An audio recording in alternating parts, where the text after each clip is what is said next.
భారత విద్యా వ్యవస్థలో మరిన్ని మంచి మార్పులు త్వరలో రాబోతున్నాయి. దండగమారి చదువులంటూ వస్తున్న విమర్శల్ని, ఉద్యోగాలకు తగిన నైపుణ్యం కలిగిన అభ్యర్థులు దొరకడం లేదన్న అసంతృప్తుల్ని తిప్పికొట్టేలా నిర్ణయాత్మక చర్యలు జరగబోతున్నాయి.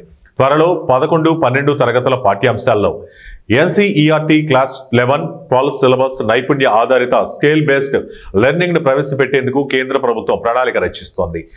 ఈ కొత్త విద్యా విధానం ద్వారా విద్యార్థులకు, ఉద్యోగాలకు అవసరమైన ఆచరణాత్మక నైపుణ్యాలను అందించాలని, దేశ వృద్ధికి దోహదపడే మానవ వనరులను సిద్ధం చేయాలని లక్ష్యంగా పెట్టుకున్నారు. ఈ ప్రణాళిక ప్రకారం రాష్ట్రీయ విద్యా భవన్ ద్వారా 11, 12 తరగతుల సిలబస్ లో స్కిల్ ఆధారిత మాడ్యూల్స్ ను చేర్చనున్నారు. ఇందులో IT, artificial intelligence, data science, health care, renewable energy వంటి ఆధునిక రంగాల్లో ప్రాక్టికల్ ట్రైనింగ్ ఇస్తారు.